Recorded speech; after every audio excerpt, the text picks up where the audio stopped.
Meus queridos irmãos, eu quero cumprimentar a todos com a paz do Senhor e para nós é mais uma vez um privilégio em poder ter a oportunidade de aqui estarmos para compartilhar um texto das Escrituras Sagradas juntamente com todos os nossos irmãos.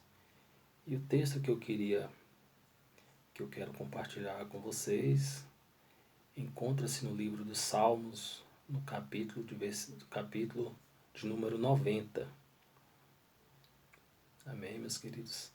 Salmos 90 é um salmo que foi escrito por Moisés, segundo os estudiosos da palavra de Deus, que foi escrito ali enquanto ele estava no deserto, atravessando o deserto com aquela multidão, que estava saindo do Egito em direção à terra prometida.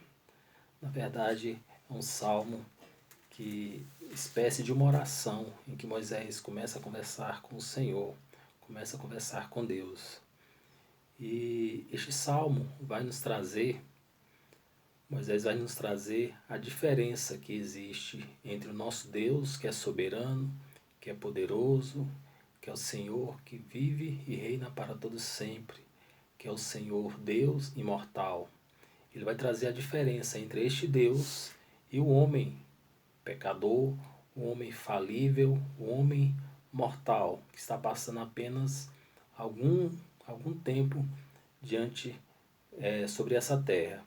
Ele começa dizendo aqui no versículo 1: Senhor, Tu tens sido o nosso refúgio geração em geração. Antes que os montes nascessem, ou que tu formasses a terra e o mundo, sim, de eternidade a eternidade, tu és Deus. Então, meus amados, aqui ele está exaltando o nome do Senhor, falando que o Senhor, ele é sempre o nosso refúgio. Ele é o nosso refúgio de geração em geração. Ele é o mesmo Deus ontem, é o mesmo Deus hoje, e esse mesmo Deus será eternamente. Geração em geração, Deus tem cuidado dos seus filhos, Deus tem cuidado do seu povo. Nós podemos ver através da Bíblia Sagrada que o Senhor sempre esteve ao lado do seu povo. O Senhor jamais desamparou um dos seus filhos. Então, de geração em geração, Ele é Deus. Versículo 2: Antes que os montes nascessem, o que tu formastes, a terra e o mundo, sim, de eternidade a eternidade, tu és Deus. Então, meus queridos, antes de tudo isso viesse a existir, terra, céu, lua, estrelas, montes, antes de tudo isso acontecer, o Senhor já era Deus, porque Ele vive de eternidade a eternidade. Ele não teve princípio e Ele não tem fim. E no versículo 3, ele já começa a fazer essa comparação entre Deus e o homem. Ele fala que Deus, tu reduzes o homem à destruição e dizes, volvei, filho dos homens. Versículo 4, porque 1000 anos são aos teus olhos como o dia de ontem, que passou, e como a vigília da noite. Então, para esse Deus também não existe tempo. Os dias de ontem, para ele, 1000 anos para ele são como o dia de ontem. Não é como nós que somos limitados a tempo, a espaço. Esse nosso Deus, não existe limite de tempo para ele. Louvado seja o nome do Senhor. Esse é o Deus que nós servimos. O Deus que esteve ali com Moisés, como eu disse no início, no deserto, no meio daquele deserto, conduzindo aquela multidão em direção à terra prometida. E em vários momentos em que parecia não ter saída, o Senhor esteve ali. Quando não tinha água para beber, o Senhor manda Moisés tocar na rocha para que ela produzisse água para o seu povo. As águas estavam amargas. O Senhor Deus mandou que Moisés jogasse ali uma folha naquela água e aquelas águas se tornaram pura, doce para ser bebida.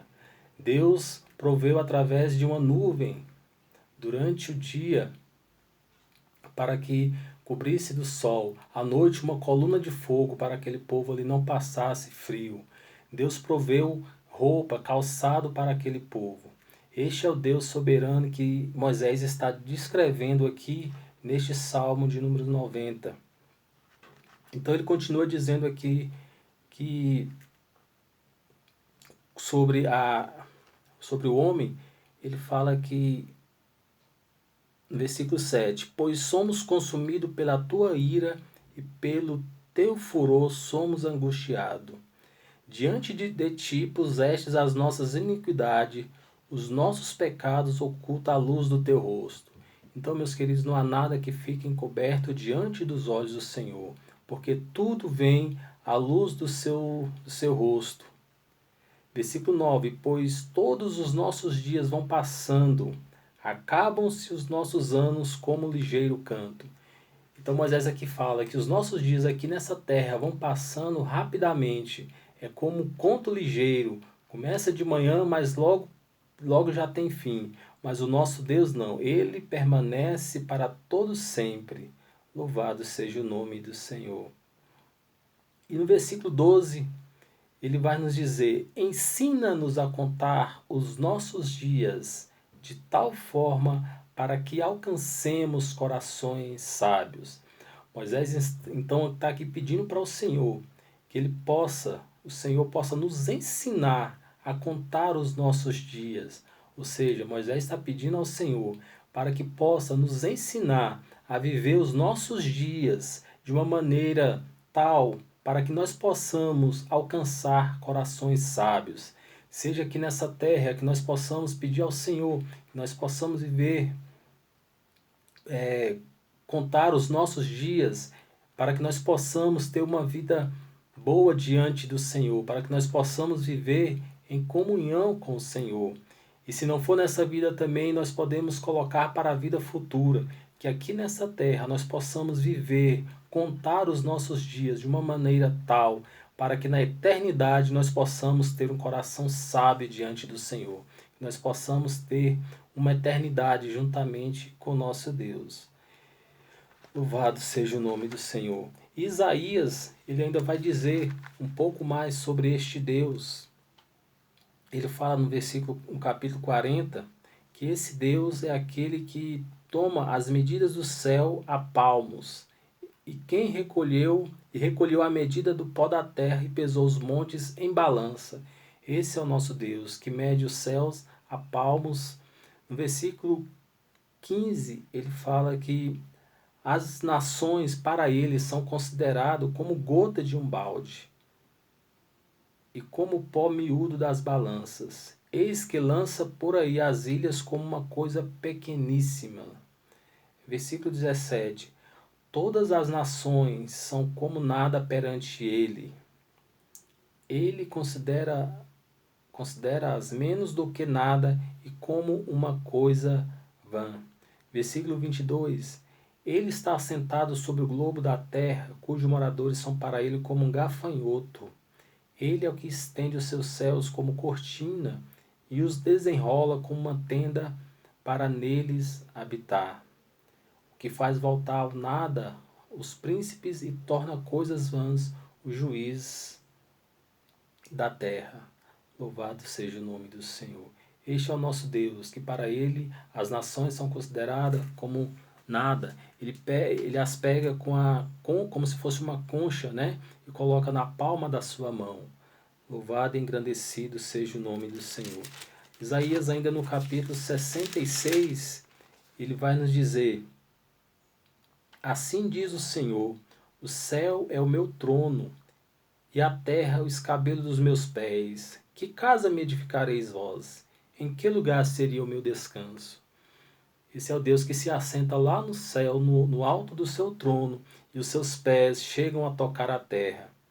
Porque a minha mão fez todas estas coisas, e todas as coisas foram feitas, diz o Senhor. Então, meus amados, como eu disse no início, todas as coisas foram feitas pelas mãos do nosso Deus. Todas as coisas vieram a existir por conta do nosso Deus, pela palavra do Senhor, através das suas mãos fortes e poderosas. Mas eu queria chamar a atenção para o final do versículo 2. Mas eis para quem eu olharei, para o pobre e abatido de espírito, que não treme diante da minha palavra.